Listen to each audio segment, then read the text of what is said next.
All right, I'm Kurt Thompson, and we're taking a look at something that's actually in two courses. I have my brand new commercial trumpet course and my 8-week lead trumpet course from a good 5 years ago.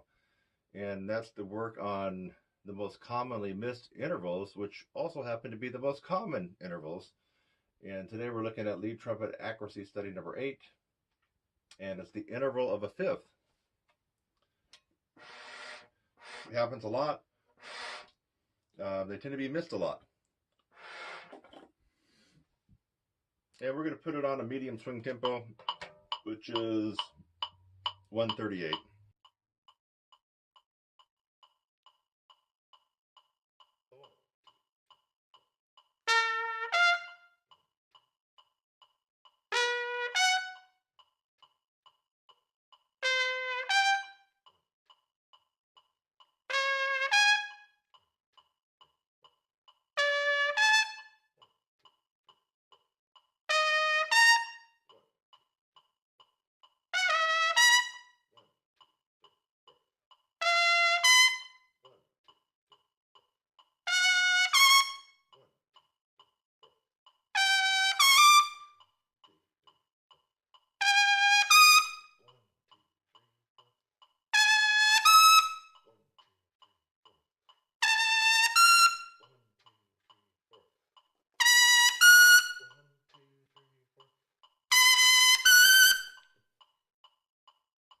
I think it's pretty close.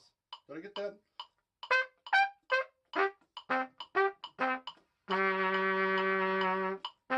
Yeah, okay. So, if you want to go into the studio and be a session guy, if you want to do, work up, let's say you want to do the Grammys, the Academy Awards, the Emmys, or do any of those shows like that. Let's see what else. Anything high profile, you're going to want to practice something like this. You're gonna have to really develop accuracy. And no one's perfect, but you want to get as close to perfect as you can. So that, let's just say that 9.5 times out of 10, you'd like to really be have that average. Like you're batting 950. Can you imagine that? You're batting 950 when it comes to playing above the staff. I mean, we can't. Not like Major League Baseball where a 300 average would be okay. You miss 70%. We can't do that here in this game. And so, how do you combat the fact that some of these intervals, once they get above the staff, they're going to increase the likelihood. Oh yeah, I'm here by the way. They're going to increase the likelihood of you missing notes or cracking notes. And even just winging it right now, you heard me kind of spee off one or two. But basically, if I was in a performance, I think I would have been happy with this, and the crowd would have been too. I mean, I'm peeling some paint right now and got a good sound. In the studio, all of this would have been probably pretty good. They would have had to probably have me go back and dub in one or two of these. And big deal, I go back and do it. Pop it in, take, 2 or 3 attempts, boom, boom, a couple minutes, it's all perfect. So either way, I'd be pretty happy with what I just did here.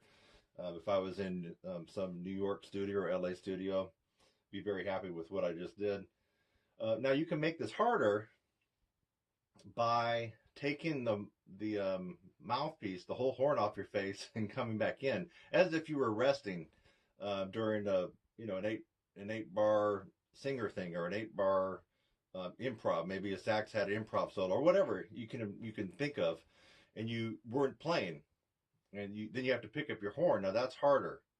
So you just to give you an idea, if you're going to look at let's see the last one.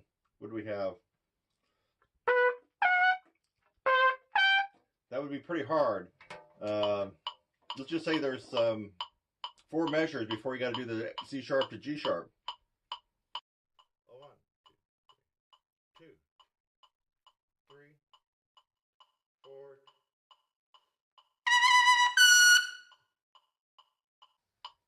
Yeah, I mean.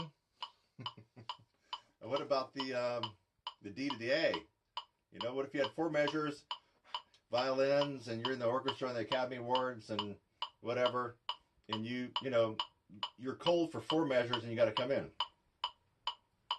1, a 2, a 3, a 4. Boom, baby. You see? Okay, where the F I'm at, New York, LA, doesn't matter. That was gold. That was bullseye, solid gold, baby. And you actually have, that's a skill. You actually have to practice that. Of course, when you get under duress and stress, you know, I'm here in the comfort of my little man cave back here because I'm playing. When I start playing above 120 decibels, I mean, it goes out of the house, rattles the windows, and disturbs anybody, including, you know, my puppies. And so I knew I was going to be playing extra loud. So I came back here. I just didn't want to bother anybody really and hurt my puppy's ears. So it's really, really loud. But anyway, so, you know, I'm kind of comfortable back here. But what if I was in a tux and it was like, you know, choking me, you know, with the bow tie on, and I was warm, and you got all the lights, and you look out, there might be, you know, 200 people, 1,000 people. Or some of these big conference events, 5,000 people. You know, if you do some of these fundraising things that are going to be coming up with the Democrats and the Republicans, I've actually played a couple of those before. You feel a little something, you know, a little butterfly. You know, you just got this one thing to do, and you got to get in and get out, and you're in an unfamiliar territory. So that factors into your ability as well. You might as well stack the odds in your favor and be working on these common intervals that are going to come at you. I'm here to tell you they will come at you, and they will come at you at the time when your chop's a little tired and when they can be a little scary, like what I just did. Just imagine in a real show, 4 measures, and you got to come in on a D to double A.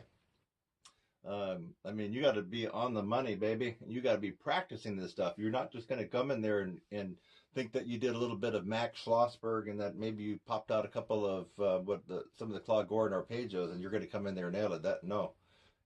You are not going to nail it. You got to be practicing. You got to be prepared, you know. Heightened, what do they call paranoia? A heightened state of readiness. You need to have a heightened state of readiness for this kind of stuff. So anyway, I hope you enjoyed this. This is just a little sample. I have to confess, I don't work on these all the time because right now I'm wearing a different hat. I'm in creative mode. I'm not in grunt playing mode, you know. I'm in creative mode, creating a lot of this video, a lot of courses, and otherwise, I probably would have said, "Hey, yeah, I just did this 2 days ago." You know, I got to be honest and tell you that I haven't done this one probably for months. Anyway, if you're interested in playing and playing a lot, you need to be doing this regularly. And this is just one. I have tons of them. I don't know, maybe close to 20 of these. Different intervals and licks. They're not all just 2 notes. So, you know, I got some little phrases that are pretty common that people screw up a lot. So anyway, you might want to just take a look at what I got to offer you if you're interested in just becoming a better all-around player. And if you're interested also doing commercial music or jazz and lead. I'm Kurt Thompson. And I think you know who I am by now, but anyway, I just thought I would remind you. I hope you got some value out of this. I'll probably put up this chart here. I'll splice it in the video somewhere so you can actually, you know, watch the rhythms as I play, and then, you know, you can, if you want, go back and, you know, try to play along with it. So these are, you get a PDF of these. You get a PDF, and then you could also print them out if you like. I got them nice and big. I did that on purpose, so you know you can easily see it. So, see. So I'll put it up in the screen when I go back and redo the video. And but anyway, we've got a collection of, I don't know, 15, 20 of these, and you work on these all the time and cycle through them. You'll just have the confidence. You'll be used to seeing some of this stuff. Another thing is people that actually have developed their range but don't play this. Guess what? You might have developed your double A, but when you see it written, let's see, where are we? Yeah, if I can get it there. If you see it written, or maybe where are we at? Right there. Yeah, if you see that, you know, some of these high notes in the ledgers, that intimidates some people and they get scared, so they miss it. You know, you psych yourself out. You built up the range, and then you actually start seeing this stuff on the page, and if, you know, if you're not used to it, you can psych you out. you know, you can get worried about it and you can make yourself actually falter. Kurt Thompson, TrumpetSizzle.com. I hope you like some of the stuff that I do. You know, I'm pretty much doing it all, you know, on my own dime. So if you'd like to chip in, you get involved with some of my courses. You can get involved over at patreon.com, patreon.com/TrumpetSizzle. You know, give back a little bit. I think it's good. We give, we take a little bit. I tend to do a lot of giving in the music world. You know, I'm coming up on 1,400 free videos, and a lot of them are golden and with a lot of value, like this one. I hope that you enjoy that. So like this video, comment, say something nice, say something meaningful. If it's not going to be nice, it better be meaningful. Share it with somebody else you think that, you know, might get some value out of this. So it's quite a valuable study right here. And I'll catch you the next one. Bye-bye.